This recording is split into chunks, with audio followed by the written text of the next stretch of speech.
ఎన్నికల సమయంలో ప్రతి గ్రామంలో కనిపించిన ఆ నాయకుడు ఇప్పుడు ఎక్కడున్నారు? ప్రజల కష్ట సుఖాల్లో భాగస్వామి అవుతానని హామీ ఇచ్చిన ప్రజాప్రతినిధి గెలిచిన తర్వాత నియోజకవర్గానికి ఎంత మేర అందుబాటులో ఉన్నారు? ఇవే ప్రశ్నలు ఇప్పుడు ఖమ్మం పార్లమెంటు నియోజకవర్గంలో చర్చనీయాంశంగా మారుతున్నాయి.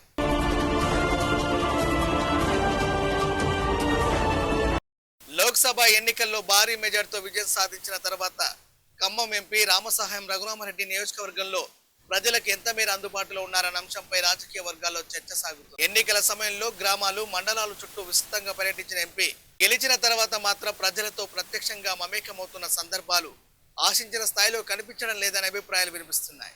ఖమ్మం పార్లమెంటు నియోజకవర్గ పరిధిలో అభివృద్ధి పనులు, తాగునీటి సమస్యలు, రహదారులు, సాగునీరు, ఉపాధి, కేంద్ర ప్రభుత్వ పథకాలు అమలు వంటి అనేక అంశాలు ప్రజలను ఇబ్బంది పెడుతున్నాయి.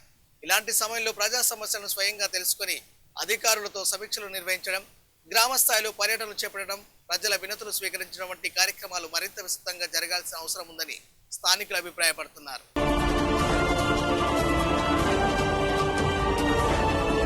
మరోవైపు ఖమ్మం జిల్లా కేంద్రం నుంచి కొత్త ప్రాజెక్టులు, ప్రత్యేక నిధులు, రైల్వే, జాతీయ రహదారులు, పారిశ్రామిక పెట్టుబడులు తీసుకురావడంలో ఎంపీ కార్యాచరణ ఏమిటనే ప్రశ్నలు కూడా వినిపిస్తున్నాయి. పార్లమెంటులో ఖమ్మం సమస్యలపై ఎన్నిసార్లు మాట్లాడారు, కేంద్ర మంత్రులను ఎన్నిసార్లు కలిసి జిల్లాకు సంబంధించిన అంశాలను ప్రస్తావించారు అనే వివరాలపై కూడా ప్రజలు స్పష్టత కోరుతున్నారు. ప్రజలు ఎంపీ నుంచి కేవలం పార్లమెంటు ఆశలు మాత్రమే కాదు, నియోజకవర్గంలో నిరంతర పర్యటనలు, సమస్యల పరిష్కారం కోసం చొరవ, కేంద్ర ప్రభుత్వంతో సమన్వయం, అభివృద్ధి పనుల పర్యవేక్షణ వంటి అంశాలను ఆశిస్తున్నారని రాజకీయ పరిశీలకులు పేర్కొంటున్నారు.